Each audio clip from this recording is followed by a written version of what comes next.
علم کی اتنی ہی کمی، ہو سکتا ہے وہ معلوم رکھتا ہو اس بات کو، یہ نہیں کہہ سکتے کہ اس کو معلوم نہیں، مگر وہ معلوم رکھتا ہو اس بارے میں، مگر وہ کیا ہے کہ وہ اس کو حرام سے بچنے کی اس کے اندر چاہ نہیں ہے، اور وہ خود بخود اپنے آپ کو برے کاموں میں ڈال لیتا ہے۔ تو علم والے ہی ہوتے ہیں جو لوگ اللہ سے ڈرتے ہیں، اور اللہ سے ڈرنے والے ہی ہوتے ہیں جو صابر اور اللہ کا شکر ادا کرنے والے ہوتے ہیں۔ اور پھر آگے اگلی مطلب ہے آیت نمبر 6، اور جب کہا موسیٰ نے کہ اپنی قوم سے کہ یاد کرو نعمت اللہ کی جو تم پر ہے، جب اس نے نجات دی تھی تمہیں آل فرعون سے، وہ چکھاتے تھے تمہیں برا عذاب، کہ مطلب یہ لوگ دین سے دور ہو گئے تھے تو اللہ تعالیٰ نے ان پہ ایک عذاب دیا تھا، اور ان پہ فرعون کی قوم آ گئی تھی، وہ ان کو سخت عذاب دیتا تھا، انتقام کرواتا تھا، اتنی مشقت کراتا تھا کہ چاہے یہ اس کو مشقت کو کرتے مرے یا جیے اس کو کوئی فرق نہیں پڑتا تھا، اور ایون کہ وہ ان کے بیٹوں کو ذبح کر دیتا تھا اور زندہ چھوڑ دیتا تھا تمہاری عورتوں کو۔ دیکھیں عورتیں صنف نازک ہوتی ہیں، اور صرف عورتوں کو معاشرے میں رہ جائیں گی تو غلامی کو شو کرتی ہے کہ غلامی اس معاشرے میں آ جائے گی، تو یہ انہیں مطلب ایک اندرونی طور پہ غلام بنانا چاہتے تھے کہ ایسا غلام جس کی جڑیں بھی غلام ہوں گی۔ تو اس میں آزمائش تھی تمہاری رب کی طرف سے بہت بڑی، اور اللہ تعالیٰ نے پھر تمہیں ان حالات سے نکالا، تمہیں کن کمزور حالات میں، جب سے تمہاری عورتیں رہ جانے والے حالات تھے، مگر اللہ تعالیٰ نے تمہیں ان عذاب کے دنوں سے بچایا، اور اللہ تعالیٰ نے تم پہ رحمت کی، تم اس نعمت کو یاد کرو۔ اور جب آگاہ کر دیا تمہارے رب نے، البتہ اگر شکر کیا تم نے، البتہ میں زیادہ دوں گا، البتہ اگر نہ شکری کی، بے شک عذاب میرا البتہ سخت ہے۔ اللہ تعالیٰ فرما رہے ہیں کہ دیکھو اگر آپ گناہوں سے باز آ جائیں گے تو ویل اینڈ گڈ، اللہ تعالیٰ تمہیں اور دیں گے۔ شکر کرنے والے سے اللہ تعالیٰ اس کو ڈبل ٹرپل دیتے ہیں، چاہے اس کے پاس ایک ٹکڑا سیب کا ہو یا کھانے کی ایک ٹکڑے کی چیز ہو، لیکن وہ اللہ کا شکر ادا کرے، یا اللہ تو نے اس وقت کا میرا پیٹ بھر دیا۔ اور ایک بندہ جو اتنا کھا رہا ہے لیکن کہہ رہا آج کا یہ کھانا اس میں کم ہے، تو نہ شکری کر رہا ہے۔ شکر صرف زبان سے نہیں ہوتا بلکہ اس کے طریقے سے ہوتا ہے، اس کے صحیح استعمال سے ہوتا ہے نعمت کے، اور آپ کی قدردانی سے ہوتا ہے شکر۔ تو شکر صرف زبان سے نہیں ہوتا۔ تو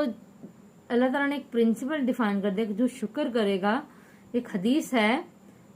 کہ جس کے اندر شکر کا الہام کر دیا گیا تو وہ زیادہ سے محروم نہ رہ پائے گا۔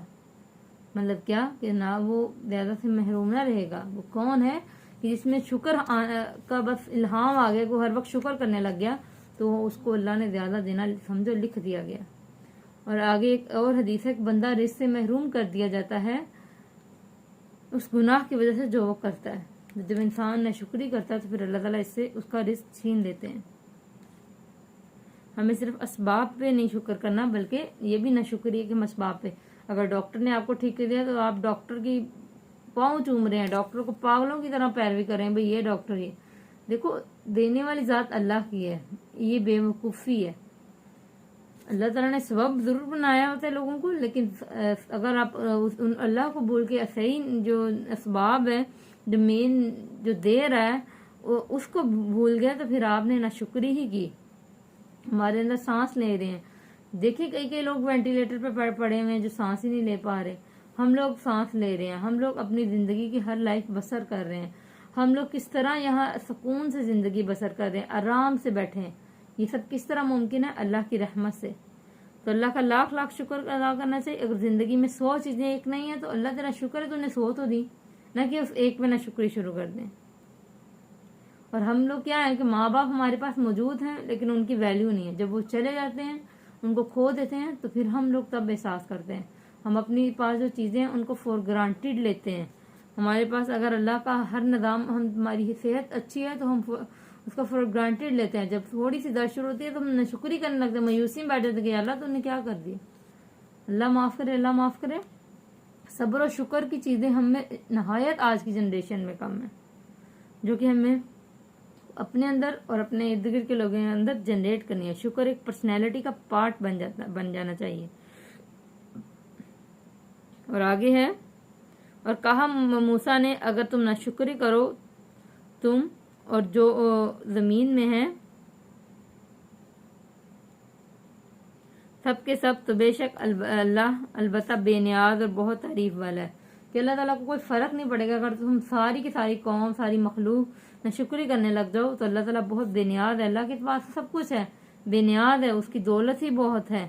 وہ اس کو تو تمہاری چیزوں سے، وہ ان چیزوں سے اوپر ہے، اس کو تو ضرورت ہی نہیں تمہاری، اور وہ حمید ہے، مطلب قابل تعریف ہے، تم تعریف کرو یا نہ کرو، تو مخلوق کا قرض ہے کہ وہ خالق کے احسانات مانے۔ تو ہمیں اللہ تعالیٰ صبر، اس آیت، اس سورہ کے یہ جو ہم نے آج لیسن پڑھا، اس سے ہمیں صبر و شکر اللہ تعالیٰ نے ہمیں بہت خوبصورت طریقے سے قرآن نے ہمیں سکھایا، اور ہمیں عمل کرنا چاہیے، بلکہ ضروری ہے کہ صبر و شکر نہ ہوا تو ہم تباہ ہو جائیں گے۔ اللہ تعالیٰ ہمیں صبر و شکر پہ عمل کرنے کی توفیق دے، اور انشاءاللہ ہم کریں گے۔ اللہ تعالیٰ ہم پر رحمت کرے، آمین۔ جزاک اللہ۔